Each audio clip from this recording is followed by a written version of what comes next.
Flyhawk 1 tree, 2 UH-60s landing north ramp. Firehawk will hold. Approaching from the east. 1-3.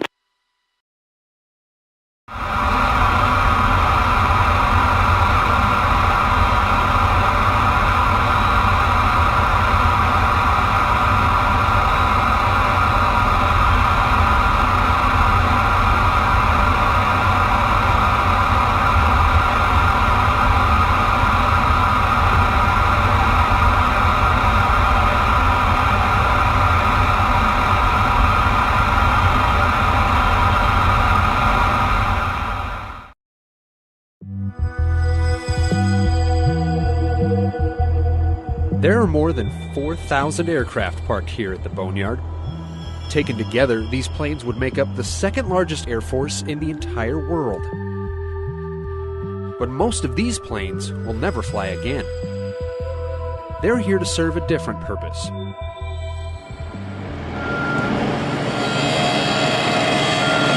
The boneyard is where the Air Force and every other U.S. government agency sends their decommissioned airplanes to be taken apart, reused in other aircraft, or turned over to the Defense Reutilization and Marketing Office to be sold as scrap. The reclamation process at AMARG is able to extract the very last tax dollars from these aircraft after they've reached the end of their useful operational lives. It's a mission that's been helping save taxpayers money since the end of World War II. Shortly after the Second World War, there were huge quantities of surplus aircraft scattered all over the world. A lot of them were scrapped where they were in theater, depending on the types. Other airframes were identified as having value for potential future use, or there just wasn't enough capacity in the overseas theaters to dispose of them as required. So a lot of them were ferried back here. In particular at Arizona, a lot of B-17s, B-24s, and B-25s were all located here. And the 50s was kind of a unique golden age of jet flight and propeller flight. There was an enormous diversity of aircraft being used by the Air Force, some more successfully than others. So a lot of them were rapidly outclassed and made obsolete. So, entire production runs of aircraft were brought here for reclamation, like F-84s, B-36s, whereas others were brought here for storage and regeneration. A lot of B-29s were stored here after World War II, and they were pressed back into service for Korea. So up until the early 60s, AMARC was principally an Air Force facility.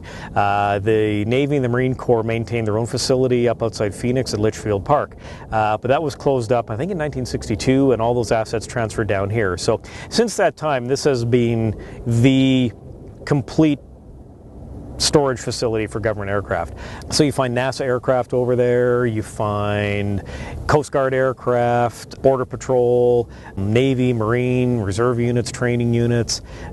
We have a lot of unique airframes here, a lot of one-of-a-kinds or few-of-a-kinds. Behind us here, there's a B-36 Peacemaker. It's special. It is the last production one ever built by Convair. Came off the assembly line in 1958, flew for 2 years, retired out in Fort Worth. It's one of only 4 existing airframes out of nearly 400 built. One of my personal favorites is the Boeing B-52A Stratofortress. It's the oldest Buff in existence, serial number 3. Third one off the production line. It was the principal test airframe and carrier mothership for the X-15 program. So nearly all of the early Gemini, Mercury, and Apollo astronauts all dropped off of our B-52A in the X-15 program. The recently deceased Neil Armstrong was a participant in that program and dropped off our airplane. So it's, to my eyes, it's kind of reeking in history. I really love it. As the Air Force has evolved, so has the boneyard. During the Cold War, America's determination to outpace the Soviet Union in the space race helped fuel an explosion of technological advancement. Almost as quickly as they were introduced, U.S. military aircraft were regularly phased out, as newer aircraft flew faster, higher, and farther. The outmoded airplanes were sent here, and the boneyard's inventory began to swell. With the Vietnam War came a renewed call for even more advanced bombers and fighters. By the time that war started to wind down in 1973, the boneyard's fleet had reached an all-time high of more than 6,000 aircraft. Today, some 4,000 aircraft still sit in the boneyard, in various stages of the reclamation process. But the inventory here much like in today's Air Force, is destined to change. You know, as our Air Force becomes more and more technologically reliant, fewer and fewer different types of airframes are being produced. I would expect probably in 20 or 25 years, you'd probably see less than 1,000 aircraft over there, and looking out 40 years, there may not be a need for such a large facility. There will always be a need for the facility, but whether or not you're going to find fleets of KC-135s or fields of F-15s, probably not. You know, there's 200 some odd F-22s. You know, the F-35 hasn't even really come into full operational service yet, so I wouldn't expect to see any of them even twinkling at retirement for 35 or 40 years. You know, but there's probably several hundred of them, so it's not going to be the same vast, diverse fleet that you see now. So, you know, it is kind of the end of a golden age, you know. Over the course of its more than 60-year history here in the American Southwest, AMARG has become something of an aviation enthusiast's mecca. Wherever you go in the world, anybody who kind of is interested in aviation or airplanes at all, if you mention Tucson, you know, their eyes will go, oh, that's where the boneyards are, right? Yeah, that's where the boneyards are. And the boneyards are here for a very good reason. Turns out the desert climate here in Tucson provides an ideal environment for long-term storage of these aircraft, with very little risk of corrosion or other damage from the elements. The ground we're on here is fairly unique. It's a very high calcium soil, very stable. When it's dry as it is now, it's as hard as concrete and very, very, very robust. And with the dry weather conditions here, low relative humidity year-round, very low rainfall, averaging about 6 to 8 inches a year in the region, there's nothing like tornadoes or hurricanes or that type of thing here to potentially destroy assets. So Tucson was identified as an ideal location for an active reclamation facility.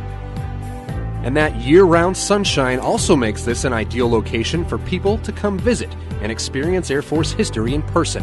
Normally, when someone wants to get a good look at some military aircraft, they have to do it through binoculars. But here at the Boneyard, you can get up close and personal with everything from fighters, bombers, tankers, lifters, just about everything the Air Force has flown in the last half-century. Our visitors almost universally enjoy the sense of adventure they feel coming out here in the desert to look at airplanes.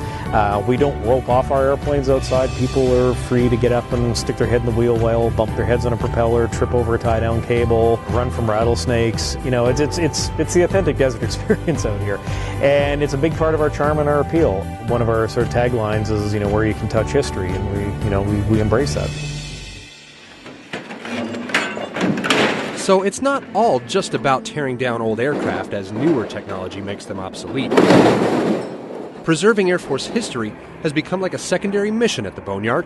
Along with the Pima Air and Space Museum right across the street, AMARG serves as a sort of monument to the accomplishments and innovations of the past, hoping to inspire America's future pilots, aircraft engineers, and astronauts. You know, our next generation of aerospace innovators, for all you know, could be wandering around here this weekend, getting that whiff of hydraulic fluid. If we can expose and encourage young people to come out and challenge themselves and find a direction through what we do here, however little, I think it's important work. Time and technology march on. The Boneyard will continue in its mission, taking custody of outdated aircraft, salvaging and reusing every part possible. But except for the small handful of aircraft that are preserved for posterity, once a certain model of jet fighter or helicopter or long-range bomber is gone, it's gone forever. A common misconception that a lot of people have with AMARC is that there's still World War II aircraft over there.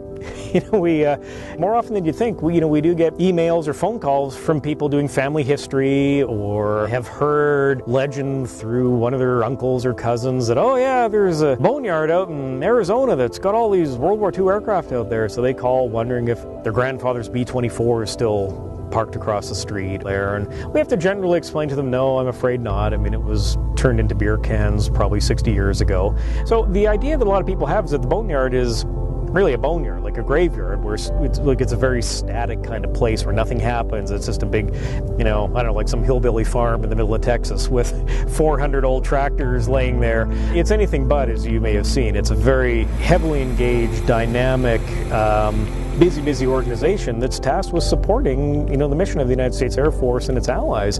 And that's a huge amount of work. For today's Air Force from Tucson, Arizona, I'm Tech Sergeant Nicholas Kurtz.